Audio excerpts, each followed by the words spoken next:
Hallo, herzlich willkommen. Hello and a very warm welcome. It's great to see that you have joined us at the speaker slot, Dynamic Content in Advertising Materials. Now, although we got a wonderful introduction, let me briefly introduce myself. Christiane Schramm, I work for VE Interactive Dach, and I am in charge of the booking area and travel area at VE Interactive. It's great to have two of our long-standing associates here with me on stage, and let me briefly ask these gentlemen to introduce themselves. Pascal Fox is my name. I'm in charge of e-commerce at Airberlin. That's the website, technology behind it, and the entire online marketing. Alice Book is my name, and I'm in charge of digital marketing and distribution. Thank you very much.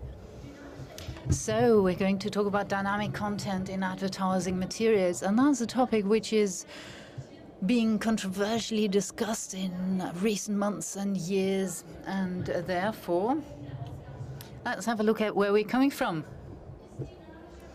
Dynamic content, is it really a breakthrough as far as online marketing is concerned, or is it just a hollow promise, like many other things too? So just in order to prep ourselves in terms of content, let's have a look at a brief video.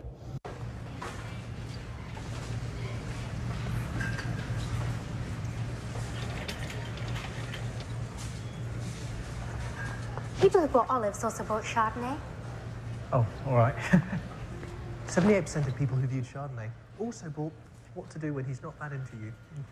Well, I'm just wanting to get some olives, so... Why not buy all three? Oh, yeah. Because I don't really need them. It'll give you a total saving of 7 pence. I think I'll still pass, actually. Just some wine then. No, sorry. What? You didn't know. Excuse me. Excuse me. I'm not buying this wine. Are you sure you want to remove that item from your basket? Yes. Why not try something new? What, and buy something totally random that I've never shown any interest in? Wilson Cape Memorial mug? Yeah, okay, I'll take the mug. Obviously I'm joking, aren't I?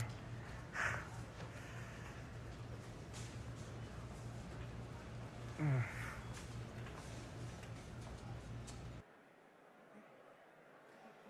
74% der User sind 74% of all users are frustrated at the irrelevant content they're faced with, and that's not just an issue what you're grappling with in the travel agency field, but it's a cross-industry topic issue which is highly relevant and highly discussed, because the answer to frustrated users are usually ad blockers, and at the end of the day that's marketing activity. It puts a halt to marketing activities, especially ad activities which are online and off-site, and they don't reach your customer, they don't reach their destination, or in the worst case you're investing lots and lots of budget into a campaign, possibly with partners and agencies, and that just evaporates in thin air and doesn't reach the end consumer because they're using ad blockers and being extremely frustrated. But at the end of the day, customer's king, and you know, what is the lesson learned here for all of us?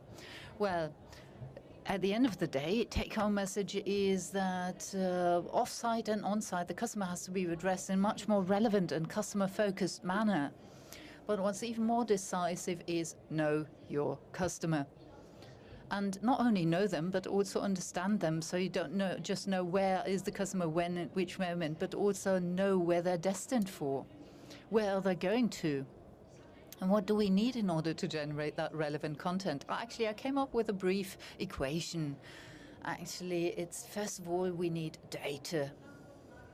Big buzzword. I need data, I need content, I need to know my focus group, I need to know where they're coming from, what they like doing. Maybe I'll buy a bit of third-party data on top of that, but first of all I need data. Second point in the equation is their behavior in order to address them in real time and in terms of marketing, giving them an idea of what they're looking for. And that is exactly what you need in order to generate dynamic content. And this way, at the end of the day, it translates into relevance. And that would be the, you know, the end, the demise of ad blockers, the death blow of ad blockers. But it's not quite as easy, this equation, because dynamic content is nothing if you don't process it correctly. Because Thank you, gentlemen. Because at the end of the day, it's no good to know what my customer wants to book if, if maybe I target them in real time for a travel or for a trip which they already booked somewhere else. So we need to team up. We need to join forces in order to better understand our customers before they actually reach the point where they do the booking of the trip. Wayne Gretzky actually put it very succinctly in terms of ice hockey. A good hockey player plays where the puck is. A great hockey player plays where the puck is going to be. That's what Wayne Gretzky said, and this is exactly what we want to get at. Don't want to be where the customer is already, or we already want to be at the place where the customer's headed for. So, okay, let's start with the equation again. Let's do the math again. First of all, we need data on the relevant groups. We need to know what our customer is interested in, and we need to know their intention for any prospective future booking in order to give them in real time, before and during their online search, relevant and dynamic content. Especially in the right context, because this is the only way at which, at the end of the day, you can translate in content, into relevant content. And that could potentially spell the end of ad blockers, or at least reduce ad blockers to a certain extent. Well, it doesn't sound too complicated. It's not rocket science, is it? Well, at the end of the day, you need to have the right design, because knowledge is all to no avail unless you process it in a meaningful manner correctly. And this is where the tech comes in. Technology, brands, travel operators, hoteliers need to join forces in order to generate that precise, relevant customer approach. And this only works if we work hand in glove, if, all the little cogs are intermeshed and, everybody works in their own silo in splendid isolation, even though the prospective partner has exactly the right data which we actually need in order to address the customer at the right touch point. Hopefully we see this image for the very last time. Just imagine it the other way around. But let's take a zoom in on an approach, off-site address. Dynamic display advertising, buzzword. Many of you have already heard it, and you know where I'm coming from when I'm saying that. It's about generating new, fresh, and precisely relevant traffic for your website. And this is the buzzword where I would like to pass the floor to Best Western Resorts, our partner. Hello, can you hear me? Yes. Actually, I was at precisely this point 1 year ago, but, was very loud and full last year. But, apparently more people have come here this year again. Well, actually, we implemented many things we promised 12 months ago.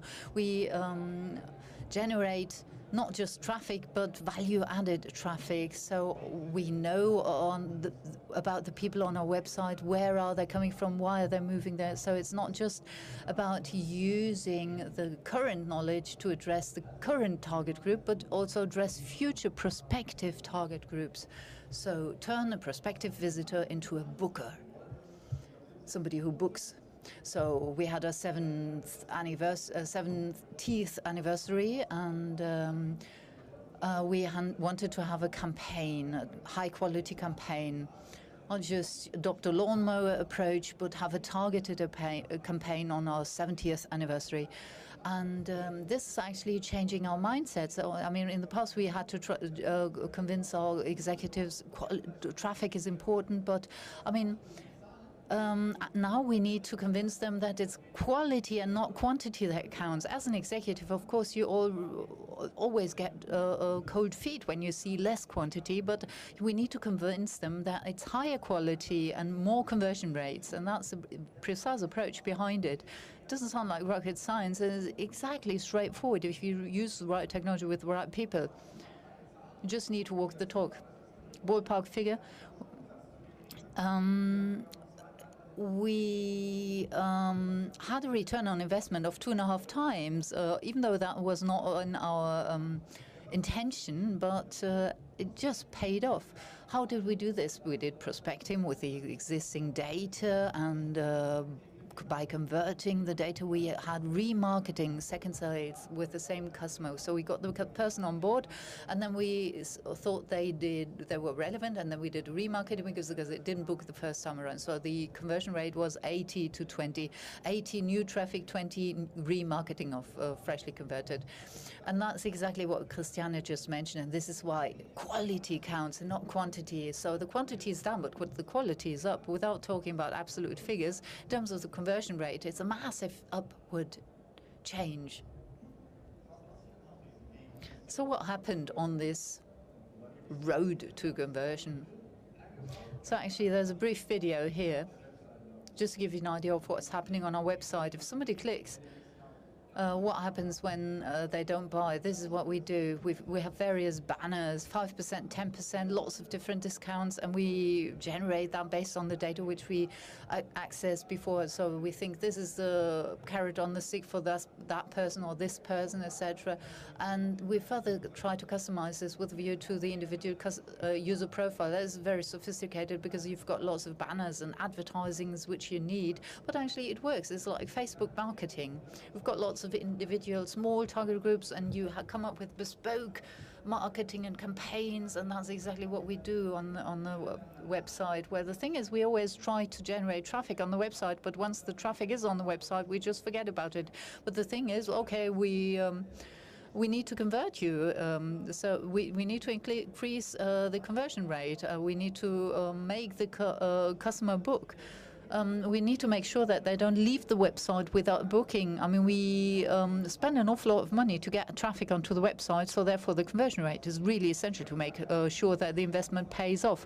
And that's actually just a summary of what you already said, because the technology in itself is no good. We need in-house people at Best Western who have a look at that, and we need people on the partner side who support us and have a look at what we can do with the data, because the best technology is to no avail if you don't use it correctly. Actually, that's the end of my presentation. I had 8 minutes, so I gave you 1 minute back.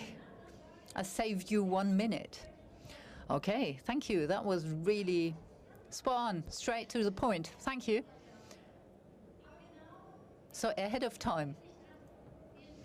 But actually, we take this one step further. So let's have a look at an on-site approach. We call it a dynamic booking assistant or a service on-site, just for the sake of simplicity. Actually, the rationale for this is that 88% of all visitors leave a website without booking something, and that's just average rates, especially in some industries. Travel industry, it goes up to 98%, and 76% of those visitors on a website never ever return in order to ever make a booking on your website. So that means you need to make sure that you provide inspiration to the target group offsite, and also access our great conversion rate online. So if somebody is looking for something, you want to make sure that they find you and don't have to look around for 3 hours and start comparing lots of different websites for 3 hours. But let's, at this point, pass the floor to Airberlin and see what their take on that issue is. Thank you, Christiane. That's exactly our problem. We buy lots of traffic, we get it onto our website, it goes through lots of different steps before they finally book. So first of all, they try to book something, they try to search their destination, etc. You're all familiar with this, and here we come in with dynamic content, and we try to offer the prospective customer with precisely the right proposition in the funnel. This is our website, and let's just have a look at what they do when they do a booking. One way, Berlin, Munich, next week, they see the vacancies, pick the right flight, on it goes. I have to enter the name, surf around, and then for one reason or other, they just leave the website. But just before they're about to leave, we say, stop, stay. We don't want you to leave. We want to increase the conversion rate. And depending on the funnel level or funnel stage, we have different targeted messages. So first of all, we've got the theory, the working hypothesis, that the customer, once in the early stages, doesn't know when they want to take a trip. They look around, then they need to go home, discuss this with their wife, they need to go to work, discuss leave with their boss, and then we say, okay, 72 hours free reservation, and you know, you've got 72 hours to make up your mind. And the second thing we do is an urgency message, and we say, okay, we've got dynamic flight prices, we've got very fast changes, and usually you don't have lots of availability in one booking category, and it depends on, you know, demand, and we can guarantee a fixed price for 10 minutes. If you think they're very precise about their destination, the date, maybe they haven't picked a specific flight, and then we just tell them, okay, you've got 10 minutes time to make up your mind, and then the price will change, and this will hopefully incentivize the customer to book quicker. And sorts of sexy figures behind this. We see that 1 out of 2 customers actually interacts with the banner and thus stays on the website longer, and 1 out of 3 customers actually completes the booking. So we actually increase conversion rates by generating dynamic content and getting the customers onto our website in the first place in a very costly manner. So we have an incentive to do a booking with us and not with some competitor or some OTA or some portal where they can do it elsewhere. So on our website, at the very end, the customers asked to enter their name, email address, etc. But actually, we've got a couple of people who are bored the process here, who don't do the booking here, even though they've got a very strong engagement with our portal at that point. They're very advanced in the funnel. And here we use the data which we've stored at that point, especially the email address. We store this and we wait. We wait for 60 minutes, and if the customer didn't get back to us in 60 minutes, we send them an email, a reminder, and we tell them, okay, actually you tried to book a flight to Munich. Certain reasons why you didn't do this, maybe technical reasons. Please do come back. Please continue your booking process. This is the link. The customer doesn't have to start the entire process again. They can start exactly at that point in the funnel, deep down in the funnel where they left the process. And very well. Sometimes people think, okay, that's just spam, but if you look at the conversion rate, it's highly relevant. These reminder rates have a success rate of 57%, and the click-to-conversion is 34%. So actually, we are successful by generating a meaningful message for the customer and redirecting them to the portal, making them continue in the booking process at that precise point where they left the process. And that's exactly, you know, part of our homework, and it's great to have teamed up with the right technology partner, because we can always get together with them and think about the ways in which we can generate dynamic content which is geared towards the involvement level or the engagement level of the customer and their point at which they are in the funnel. Okay, thank you. Spot on. Last but not least, dynamic content needs clear-cut rules of the game, because you know, it's a ball game and you want to be able to cooperate, you want to be team players. So first of all, transparency and control for all stakeholders. Doesn't just start with technology and the brand, but it also has something to do with the end consumer.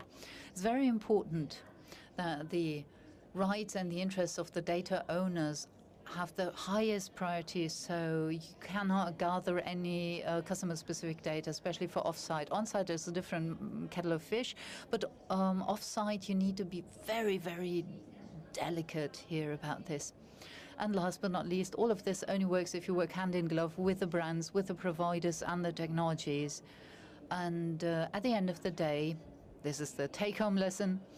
Dynamic content can indeed be a disruptive breakthrough in online marketing. It's not just a hollow promise. At this point, let me express my gratitude to our 2 colleagues. We call them colleagues. So it's great to have you as associates here on this stage, present this as a team. Hopefully we've been able to give you an idea of how we can jointly shape dynamic content, enjoy the rest of the ITB. So at 6.109, stall 109, we'll have a a reception with some champagne and bubbly and, you know, maybe if you've got any questions, join us at this stall and see you at the booth and enjoy the rest of the ITB. Thanks.